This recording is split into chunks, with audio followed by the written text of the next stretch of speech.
بسم اللہ الرحمن الرحیم۔ بہت سارے لوگ مجھ سے یہ سوال کر رہے ہیں کہ روس اور یوکرین کی جنگ تو یورپ میں ہو رہی ہے، آپ اس کے بارے میں اتنا فکر مند کیوں ہیں؟ آپ اتنی گہری نگاہ اس پر کیوں رکھے ہوئے ہیں؟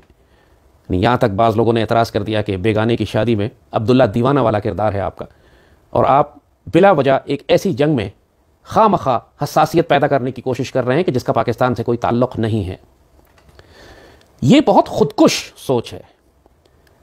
یوکرین کی جنگ کے بارے میں آج ہم تفصیلی بات کریں گے۔ اس جنگ کے دو بڑے بڑے پہلو ہیں۔ ایک پہلو یہ ہے کہ جو جنگ اس وقت یورپ میں لڑی جا رہی ہے وہ کسی بھی لمحے بھڑک کر ایک عالمی جنگ بن سکتی ہے، اور اگر عالمی جنگ بنی تو کیا اس کا اثر پاکستان یا مسلمان دنیا پر نہیں ہوگا؟ اور دوسرا اہم ترین پہلو اس کا یہ ہے کہ جس انداز میں وہ جنگ لڑی جا رہی ہے، جس طرح روس نے یوکرین پر حملہ کیا ہے، وہی سارا سناریو بھارت اور پاکستان کے درمیان بھی بن رہا ہے، اور ہمارا دشمن بھارت تقریباً وہی حکمت عملی استعمال کرنا چاہتا ہے جو روس نے یوکرین کے خلاف استعمال کی تھی، اور جو خودکش پالیسیز یوکرین نے بنائی ہیں کم و بیش تمام وہی خودکش پالیسیز پاکستان کی ریاست بھی بنا رہی ہے۔ لوگ ہم سے یہ کہتے ہیں کہ صاحب وہ تو روس اور یوکرین ہیں، پاکستان نہ تو یوکرین ہے اور انڈیا روس نہیں ہے۔ ان ساری باتوں پر ہم بات کریں گے اب، لیکن پہلے ہم ذرا عالمی تناظر کی بات کر لیں، تھوڑا سا آپ کو ماضی میں لے کے جائیں گے تاکہ آپ کو ان چھوٹی چھوٹی جنگیں جن کو آپ سمجھ رہے ہیں کہ خطے کی یا ریجنل وار ہے، اس کے کیا کانسیکوینسز ہو سکتے ہیں، اس کی کچھ مثالیں دے کر آپ کو سمجھاتے ہیں۔ تاریخ کے تناظر کو سمجھے بغیر آپ موجودہ زمانہ حال کی جنگوں اور ان کے مقاصد کو نہیں سمجھ سکتے۔ پہلی جنگ عظیم 1914 میں شروع ہوئی۔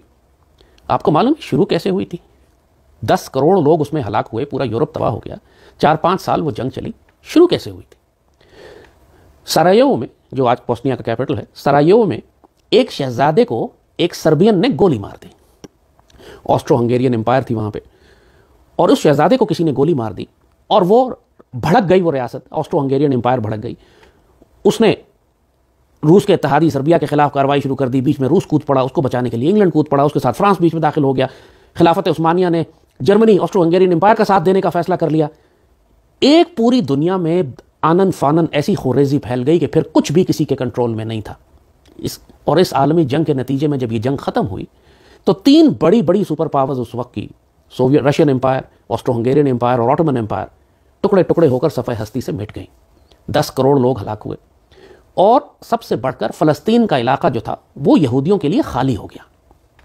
بیلفور ڈکلیریشن، وہ مشہور زمانہ، بدنام زمانہ خط کہ جو برٹش امپائر نے لارڈ راسچائلڈ کو لکھا تھا کہ اب چونکہ خلافت عثمانیہ ٹوٹ چکی ہے اور فلسطین کا علاقہ برٹش مینڈیٹ میں آ گیا ہے، لہٰذا اب ہم نے فیصلہ کیا ہے کہ ہم یہ علاقہ یہودیوں کو دے دیں گے، یعنی اسرائیل کی ریاست کے قیام کا آغاز کر دیا گیا وہاں سے۔ پہلی جنگ عظیم کے بعد یہ جنگ صہیونیوں نے شروع کروائی تھی۔ ظاہر ہے جب تک خلافت عثمانیہ تباہ نہ ہوتی اس وقت تک اسرائیل بن نہیں سکتا تھا، لہٰذا سرایوو میں ایک چلنے والی گولی، جسٹ 1 راؤنڈ فائرڈ، جس نے ایک شہزادے کو مار دیا، اس کے کانسیکوینسز دیکھیے کیا ہوئے کہ 4 سال کے بعد 10 کروڑ لوگ ہلاک ہو چکے تھے اور امپائر تباہ ہو چکی تھی، اور مسلمانوں کے قلب میں اسرائیل کی ریاست کے قیام کا بیج ڈال دیا گیا۔ تو یہ ہوتا ہے کہ ایک چھوٹا سا واقعہ، وہ کہتے ہیں کہ بٹرفلائی ایک جگہ پہ پر مارتی ہے، ایک تتلی پر مارتی ہے، دوسری جگہ دنیا کے کونے میں ایک بہت بڑا ٹورنیڈو طوفان آ جاتا ہے۔ پہلی جنگ عظیم انہوں نے کروائی ہی اسی لیے تھی کہ ان کو فلسطین کا علاقہ چاہیے تھا، ان صہیونیوں کو، زائنسٹ آرگنائزیشن، ان کو یہ چاہیے تھی جگہ۔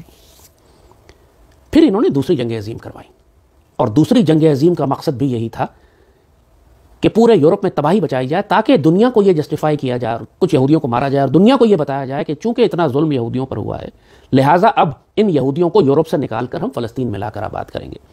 ظاہر ہے پہلی جنگ عظیم کے بعد انہوں نے علاقے پہ تو قبضہ کر لیا تھا، علاقہ تو مل گیا تھا برٹش امپائر کو، لیکن اسرائیل کی ریاست قیام میں نہیں آئی تھی، چونکہ وہاں کوئی تھا ہی نہیں، کوئی یہودی وہاں رہتا ہی نہیں تھا۔ انہوں نے دوسری جنگ برپا کی تاکہ دنیا کو تباہ کریں، تاکہ پورے یورپ اور امریکہ کے یہودیوں کو نکال کر اسرائیل میں لا کے آباد کریں۔ اور اس کے دیگر مقاصد بھی تھے، ظاہر ہے جس طرح پورے یورپ کو انہوں نے مقروض کیا، پہلے جنگ عظیم میں فیڈرل ریزرو کے ذریعے پوری دنیا کو انہوں نے مقروض بنایا، امریکن کو مقروض بنایا، 1000 مقاصد اور نکالے، لیکن بنیادی طور پر سارا کھیل اسرائیل کے گرد چل رہا تھا۔